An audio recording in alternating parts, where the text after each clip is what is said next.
Здравствуйте, меня зовут Зенифе, и я помогаю тем, кто изучает русский язык как иностранный. Сегодня я хочу поговорить с вами о нескольких глаголах, которые вызывают вопросы, а иногда даже недоумение у тех, кто начал изучать русский язык совсем недавно. Итак, первый глагол. Глагол «есть». Этот глагол мы используем тогда, когда мы хотим сказать, что мы что-то едим. Я ем, ты ешь, он ест, она ест, мы едим, вы едите, они едят. Казалось бы, все понятно с этим глаголом, но тогда почему носители русского языка используют слово «есть», когда хотят сказать, что они что-то имеют? Мы говорим: у меня есть машина, у тебя есть работа, у него есть собака, у нее есть кошка, у нас есть офис, у вас есть здание, у них есть товар. Как вы понимаете, еда здесь совершенно ни при чем. Мы просто хотим сказать, что мы что-то имеем. Давайте повторим еще раз. У меня есть, у тебя есть, у него есть, у нее есть, у нас есть, у вас есть, у них есть. Также вы можете спросить у вашего собеседника, имеет ли он что-либо. Речевая конструкция остается та же, нужно просто сменить интонацию на вопросительную.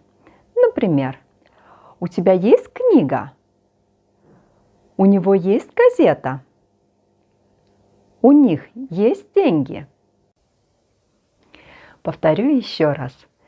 Эта речевая конструкция не имеет ничего общего с едой. Это просто такая речевая конструкция, чтобы сказать о том, что мы что-то имеем. А сейчас вернемся еще раз к глаголу «есть» и сравним его с другим глаголом, с глаголом «ехать». Очень часто эти два глагола путают, вернее путают произношение, когда спрягают эти два глагола. Давайте же разберемся. Я ем, я еду. Ты ешь, ты едешь. Он ест, он едет. Она ест, она едет. Мы едим, мы едем. Здесь будьте очень внимательны. Повторяю еще раз. Мы едим, мы едем. Вы видите, что разница в ударении. Обратите, пожалуйста, внимание. Продолжаем. Вы едите, вы едете. Еще раз. Вы едите, вы едете. Они едят, они едут. Но здесь я думаю, что у вас проблем не будет. Как вы поняли, самая главная проблема – это когда мы говорим «мы едим» и «мы едем». Следующие два глагола – это глагол «платить» и глагол «плакать». Давайте сравним. Глагол «платить», то есть оплачивать счета, платить в магазине, в супермаркете, на рынке. Глагол «плакать» мы используем его тогда, когда мы хотим сказать, что нам грустно, что мы плачем. Я плачу в магазине, в супермаркете, на рынке, в ресторане. Мы говорим «я плачу», когда нам грустно, когда нам хочется плакать. Или, может быть, когда мы смотрим какой-то очень грустный фильм. Итак, давайте сравним эти два глагола еще раз. Я плачу. Я плачу. Ты платишь. Ты плачешь. Он платит. Он плачет. Она платит. Она плачет. Мы платим. Мы плачем. Вы платите. Вы плачете. Они платят. Они плачут. Продолжаем. Следующие два глагола, которые я хотела бы сегодня сравнить, это глагол «лететь» и глагол «лечить». Первый глагол, глагол «лететь», мы используем тогда, когда мы отправляемся в путешествие, когда мы летим куда-то на самолете. Я думаю, что вы все любите путешествовать. Обычно люди, которые изучают иностранные языки, очень любят путешествовать и очень любят этот глагол.